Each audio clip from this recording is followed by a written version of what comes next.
fringe set will allow you to quickly change up your look every day.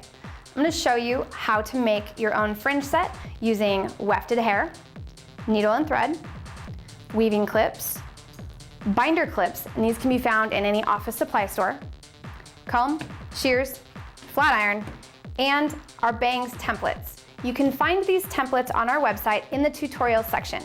What you're going to do to create your template is you're going to download the paper, you're going to cut out that sheet of paper in the shape of your bangs that you are wanting, and then you're going to trace that onto a heavier cardstock or cardboard. Go ahead and cut that out, and then you're ready to begin your process. For your wefted hair, if you are using a weft that is a little bit too thin or it's not as thick as you want your bangs to come in, you're going to simply double up that weft and use a little bit of fabric adhesive to hold the two pieces together. You can use a foam adhesive or you can use a fabric tack.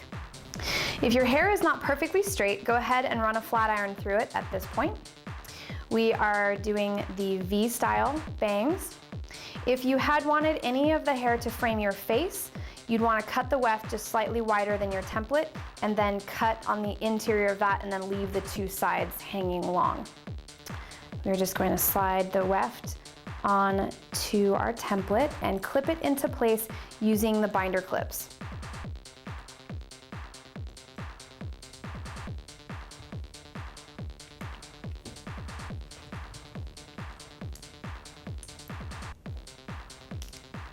The V-style bangs are particularly tricky to cut. You want to make sure that you're always cutting towards the center point. The reason for this is because if you cut outward and your hair travels up, you may accidentally notch out a shorter piece. If you cut towards the center, at worst, it will be longer than you want, and you can always go back through and trim that up. We're going to cut along the template in very short, deliberate motions. We're going to make sure that that hair is straight down at each point that we're cutting. Sometimes it helps if you kind of pin it in place with your thumb as you cut. You might want to do an initial cut and then go back in to clean up those extra stray hairs. So you can see how it's a little bit jagged. So we're just going to push that hair along the template and make sure that it's smoothed out. So I've got a long spot here.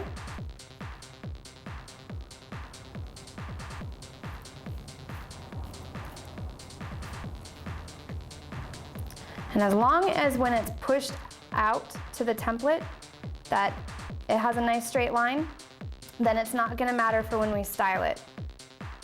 So I just want to make sure that it's following the template, and it looks like it's pretty close. So next, I'm just gonna switch sides, and I'm gonna cut down the other side. And we're just gonna continue this until we have completed our cut style. The last step in the process is to sew your weaving clips to your weft. Make sure that your tongs are pointed up and not upside down. Otherwise, you won't be able to put it on at all.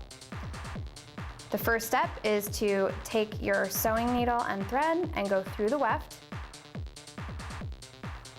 Before you get to the end of your thread, take your needle and go through the loop. Then take your weaving clip, put it in place, and you're going to go through the weft once, twice, and 3 times.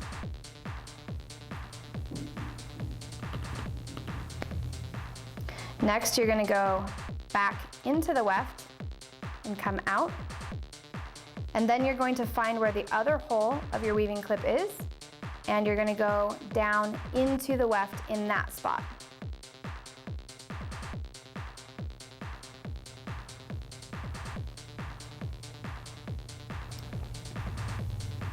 What that's going to do is it's going to allow your thread to hide under your clip. And you're going to come up and you're going to go in through that spot once, twice, and you're probably guessing it, 3 times.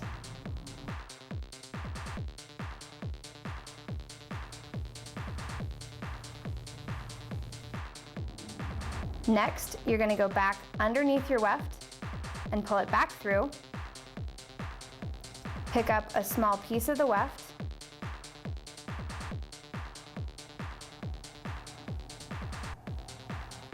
And then you're gonna wrap your needle around your thread once, twice, and pull it tight to knot it.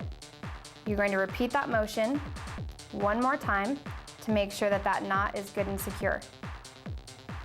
So pick up a small piece of the weft, once, twice, and pull. Clip away your thread, and repeat for the remainder of your weaving clips. The last step in finishing your V-style bangs is to put some curvature in them so that they match the curvature of your head. So we're just gonna take our flat iron and we're just gonna put a slight bump in them. That's a really subtle turn of the wrist. We're gonna do that on both sides. And now they are ready to wear. Just clip your bangs into place and use a ribbon or a headband to cover the seam.